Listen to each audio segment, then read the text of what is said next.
কে বলে তা বহুদূর, মানুষের মাঝেই স্বর্গ নরক, মানুষেতেই সুরাসুর। যদি আমরা চেঁচামেচির মধ্যে থাকি, ঝগড়াঝাটির মধ্যে থাকি।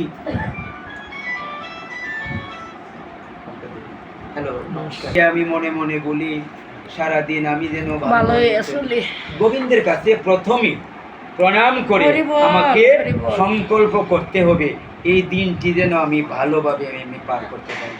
এই দুর্লভ জন্য আজকে যে আমি যে কথা, আজকে যে আমার শরীর, আজকে যে আমার সামর্থ্য, এটা কইতে পারতেন না। বুড়া মানুষ মরে দেবো গা, আর জোয়ান মানুষ মরতো না, এমন তো না। এগুলি যে কোনো সময় যা কিছু হতে পারে। তাইলে আমি সকালে উঠেই আগে গোবিন্দের কাছে আমি আগে রিকুইজিশন দিয়ে রাখবো। কি রিকুইজিশন?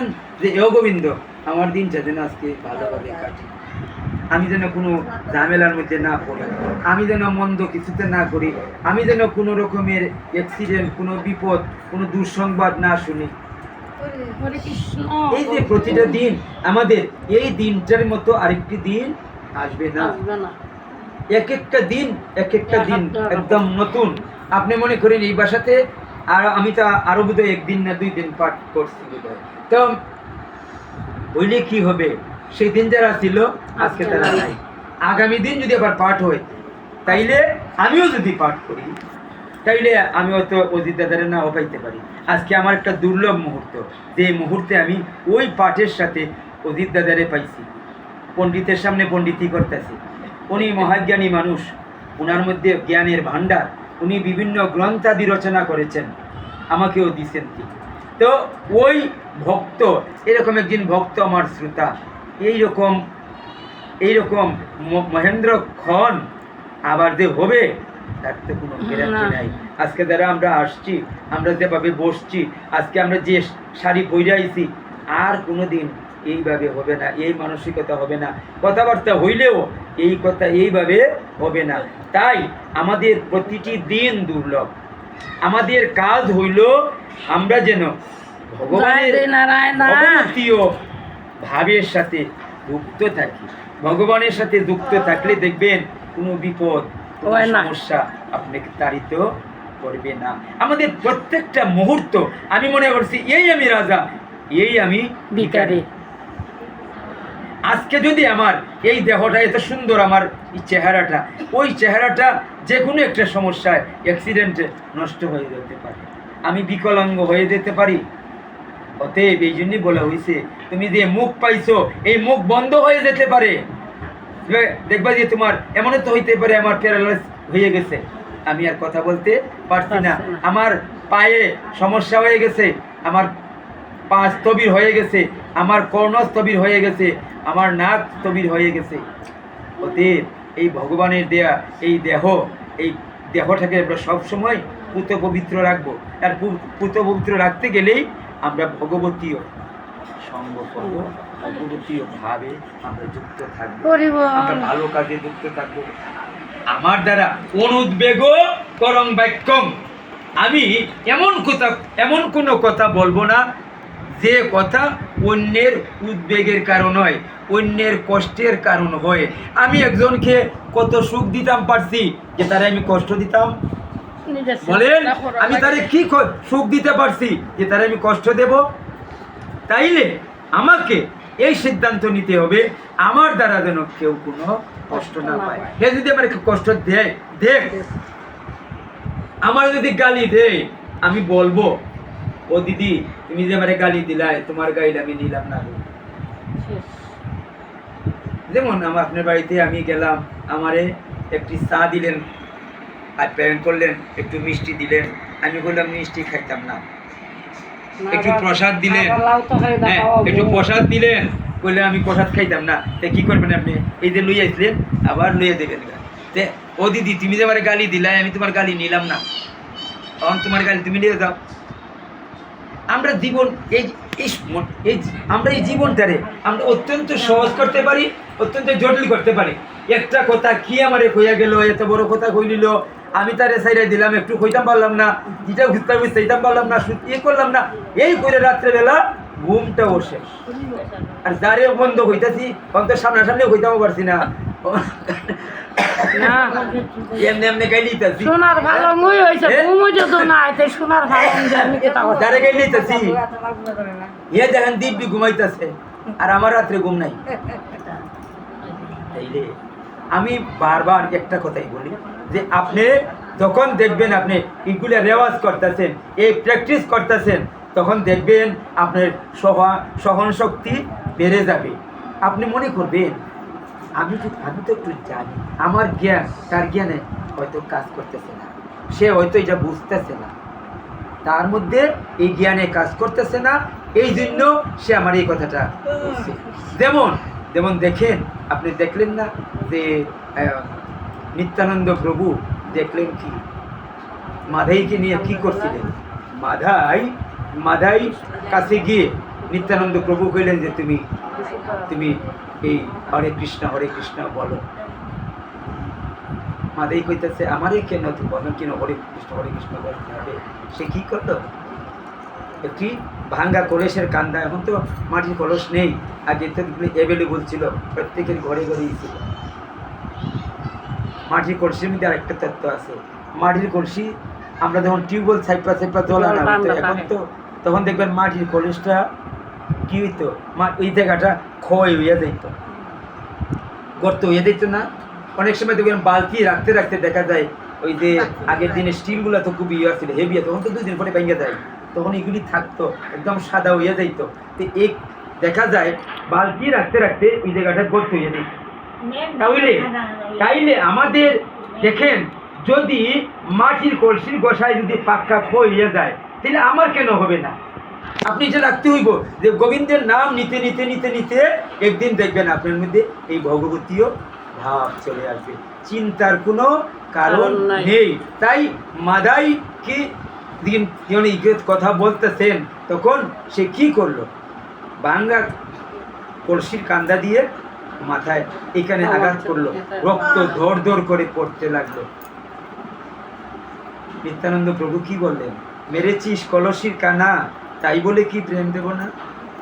তুই কি মনে করছো কলসির কানা মারছের দিকেই তোকে আমি প্রেম দেব না? তখন তিনি বুঝতে পারতেছেন, আরে আমি তারে ভালো কথা কইতেছি, আমি তারে উদ্ধারের পথ দেখাইতেছি, সে আমারে আঘাত করতেছে, তাহলে তার মধ্যে মনুষ্যত্ব লুপ্ত। তাই তিনি এর পরেও তাকে আলিঙ্গন করতে গেছেন।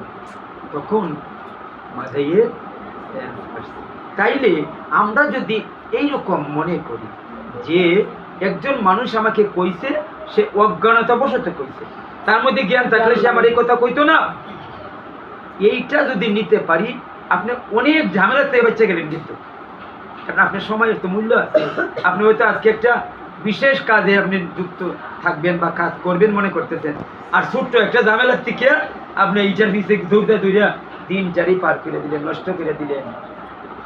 আর পরে কইলেন কি কারি দীক্ষা দেনি আজকে রাইট কইছি, ওই তারে দোষী করবেন। হ্যাঁ কর্মরও রাখে কিছু।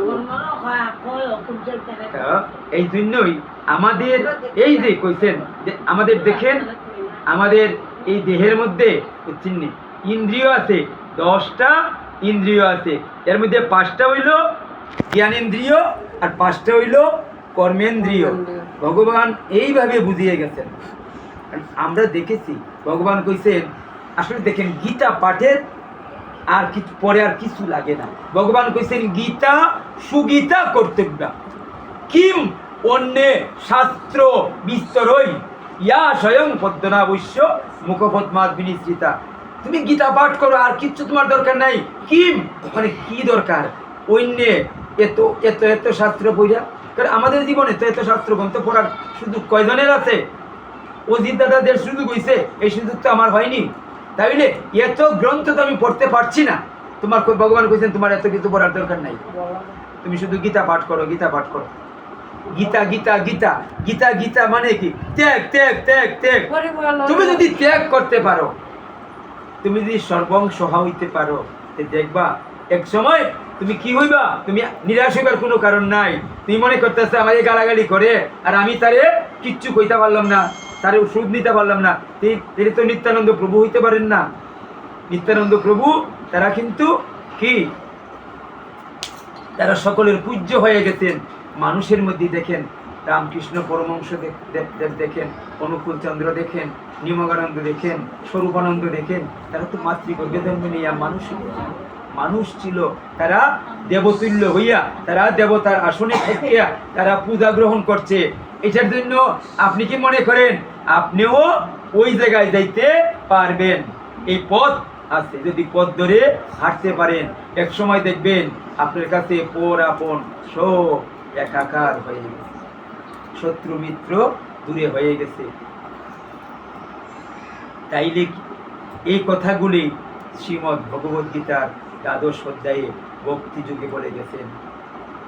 ভগবান বলে গেছেন যে সমশত্র উচ্চমিত্র চ তথা মান অপমানয় শীতুষ্ণ সুখ দুঃখেষু সমসঙ্গ বিবর্জিত তুল্য নিন্দা স্তুতি মৌনী সন্তুষ্ট এন কনচিত অনিকেত স্থিরন্মতি ভক্তিমান মে প্রিয় নর হেতু ধর্মামিত মিদং অতুত্তং পরুপাসতে শ্রদ্ধ দানামত পরমা ভক্তাস্তে অতীব মে প্রিয়।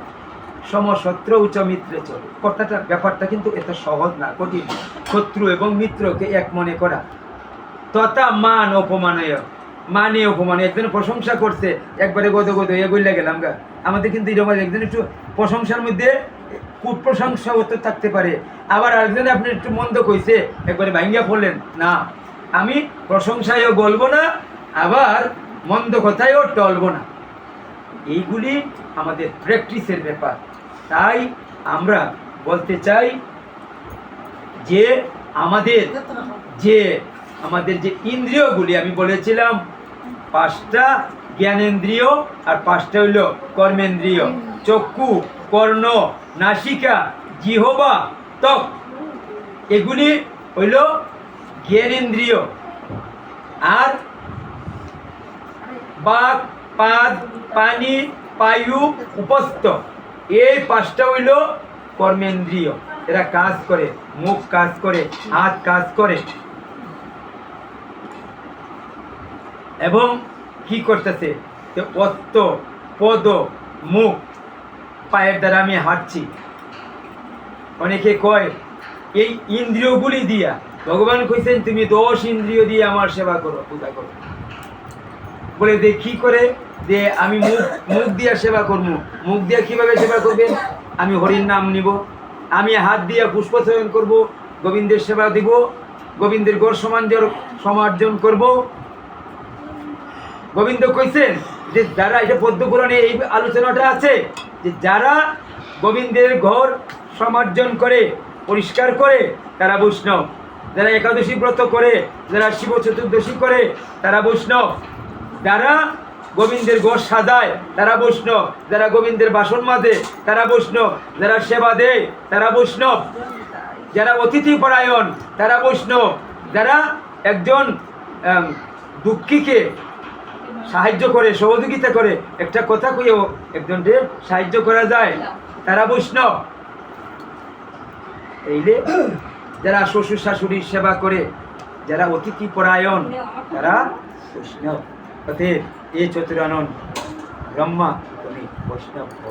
এই বৈষ্ণবের লক্ষণটাই হলো এই যে আমাদের ত্যাগ, আমাদের অহম, যে অহম, এটা আমাদের দূরীভূত হইলেই আমাদের বৈষ্ণবীয় ভাব আমাদের মধ্যে আসবে।